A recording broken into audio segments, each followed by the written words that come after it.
Welcome back for another video. In this video, I am going to share with you my one-hand loan application na naman. So yes po, I'll try to apply again sa one-hand loan application kasi balita ko dito sa one-hand.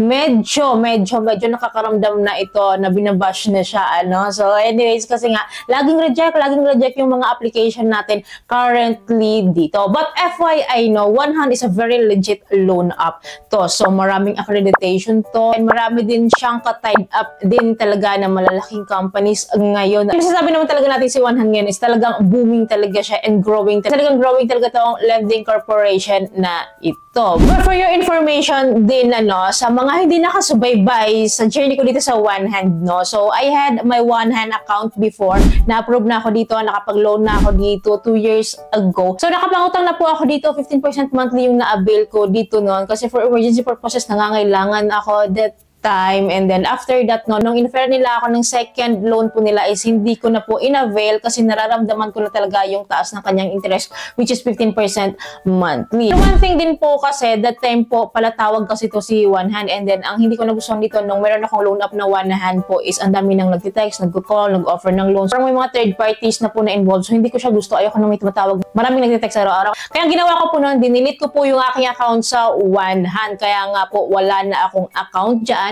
And this time nga po, babalik nga po akong mag-apply dito because of the demand ng mga viewer ko about one-hand. Kasi nga, nagbago na daw ito sa one-hand. Nag-grow na daw siya. And a very legit daw. Wala naman tayong question sa legitimacy ni one-hand. Hindi rin naman lingid sa inyo, na that I applied na. I applied one-hand all over and all over again. Nagbalik ako mag-apply dito kay one-hand loan up po, na-reject niya ako. So, I don't know why, bakit niya ako ni-reject, dahil dati naman is approve ako agad-agad, first step lang approve na ako. And then, hindi ako nahirapang mag-apply dati. Nakapag-apply na ako, rejected ako, balik daw ako ng 30 days to apply. Apply ulit ako after 30 days and then rejected din naman. Hindi ko alam bakit niya ako nire-reject one-hand. Bakit? Kaya ang ginawa ko po dahil lagi akong nire-reject. Siguro sabi ko, gasgas na yung phone number ko na ginagamit ko na ito sa one-hand. So, ang ginawa ko po, dinilit ko po yung account ko sa one-hand. Kaya, for today's video po, isi-share ko sa inyo na mag-a-apply ulit ako sa one-hand and let us see kung ma-offeran niya na ako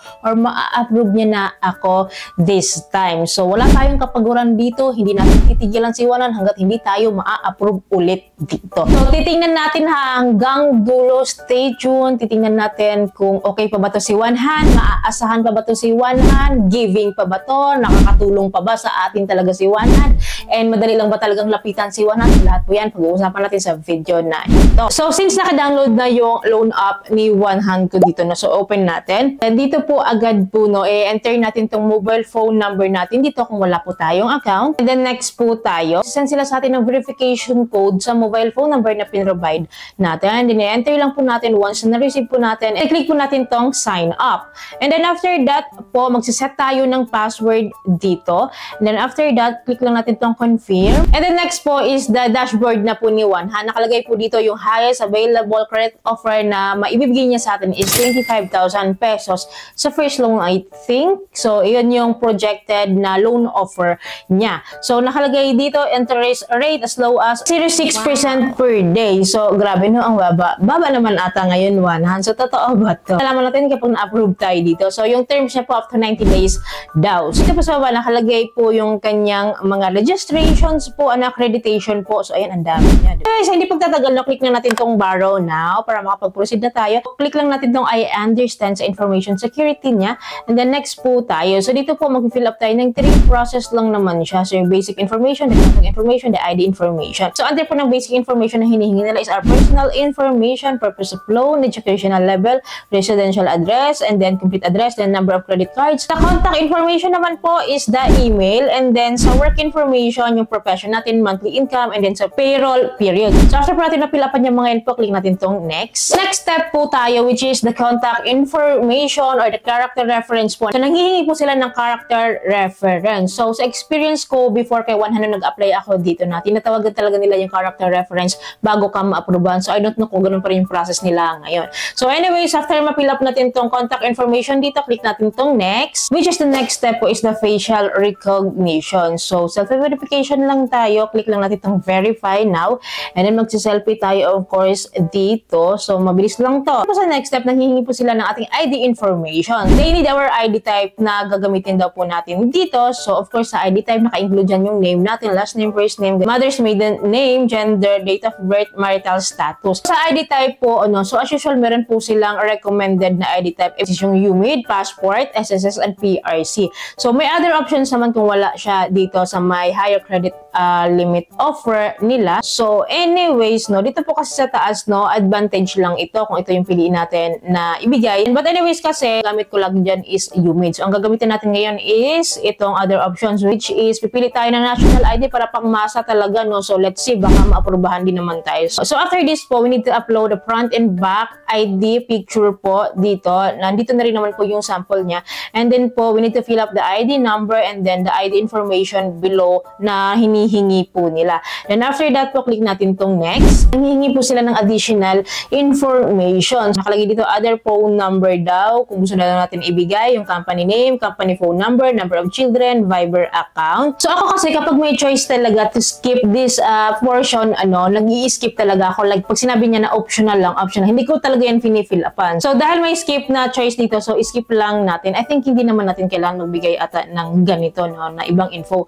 So anyways, skip lang natin. And then after that po, application assessment na po agad tayo. So nire-review na nila yung aking application. So sa first step, verifying submitted information, bine-verify na nila. Then after that po, assess na po yung loan amount. And then after that po, pending amount to be disbursed na. So wait lang natin, And then after that po, so agad-agad, may sagot din naman agad siya. So nakalagay dito po, sorry, agad-agad, sorry, sakit-sakit na naman, sorry na naman. So ganito na naman. So nakalagay, you did not meet our criteria this time. Please try again after 30 days or seek assistance from help center. So para saan pang magsisik ako ng assistance sa inyo kung ayaw nyo talaga akong aprubahan. So ginawa na natin lahat. So I don't know, bakit ganun kayo? Malinis ang aking credit records, and maayos yung aking credit score. So bakit naman ganun, 100? Ako lang ba yung ganito ngayon na paulit-ulit na nag-a-apply kay 100 at ganun at ganun yung sagot niya, rejected siya. So mga may experience kay 100, ganun din ba sa inyo? Nare-reject ba kayo? Kumusta yung experience ni 100 ngayon? Maganda ba? Nangaras ba si 100? Kumusta yung interest rate niya? Okay pa ba? Nakakatulong pa ba ito si 100 talaga sa atin? Binabanner po talaga kasi ni One Hand Loan na sila daw po ay talagang legit na nakakatulong sa Filipino. So I don't know kung nakakatulong ba talaga kayo. Kasi paulit-ulit na nga akong nag-apply sa inyo. Actually, yung husband ko nag-apply din. So, rejected din siya. So, wala siyang ka-record sa inyo. So, yun nga, malinis yung kanyang record din. So, bakit gano'n? Then, marami din akong makakilala din na nare-reject din. So, hindi na talaga siya maaasahan dahil. So, honestly lang, one hand, hindi ka na maaasahan. Hindi mo na kami sagot. Akala ko ba, binabanner mo, sagot ka ni one hand. So, pag-apply pa lang, sagot ka talagang ma-reject ni one. Ang hirap-hirap nang mag-apply dito sa one hand. Para nangyayari, auto-reject na. So, mataas na ba talaga yung standard nyo? Ito may mga nagsasabi sa akin ng mga viewers ko, dahil vlogger ka, maaprubahan ka. So, dahil kinokontent mo sila, of course, aaprubahan ka nila, pinapaboran ka nila. So, it's a big no. Fake news yon. So, kahit kailan, hindi ako nakikipag-collab sa mga loan app kahit pa legit ito. Dahil gusto ko talagang ma-experience personally. Kung ma-approve ako, din go. Kung hindi ako ma-approve, wala tayong magagawa. So, transparent lang ako sa inyo, Katulad nyo rin ako na ordinaryong nag-a-apply lang din ng loan, nagtatry, nagre-review based on my experience. Gusto ko rin i-share sa inyo. By the way, if you don't know, I have a TikTok Pay Later. So, anong kaugnayan nito sa One Hand ko? So, si TikTok Pay Later ko po is powered by One Hand. So, I don't know kung baka dahil po doon, dahil sa TikTok Pay Later is powered by One Hand na na-approve ako, hindi niya na ako ma-approvehan dito sa mismong loan app niya. So, ganun ba yun? So, sino sa inyo dito? Meron TikTok Pay Later and then meron ding One Hand Loan. So, comment down below. So, anyways, mag-update na lang po ako sa inyo time to time regarding my One Hand application. Titingnan natin to si One Hand sa mga changes, pagbabago niya, and titingnan natin kung go pa rin ba tayo. Sabi ko kayo, after pwede ulit tayong mag-apply dito. Yun lamang po. I hope po may natutunan kayo sa video. I hope po nakatulong tong video sa inyo. Kung gusto niyo yung video, please don't forget to like, share, and subscribe. Click yung bell button para lahat ng videos ko is updated po kayo. Thank you for watching this video. Bye!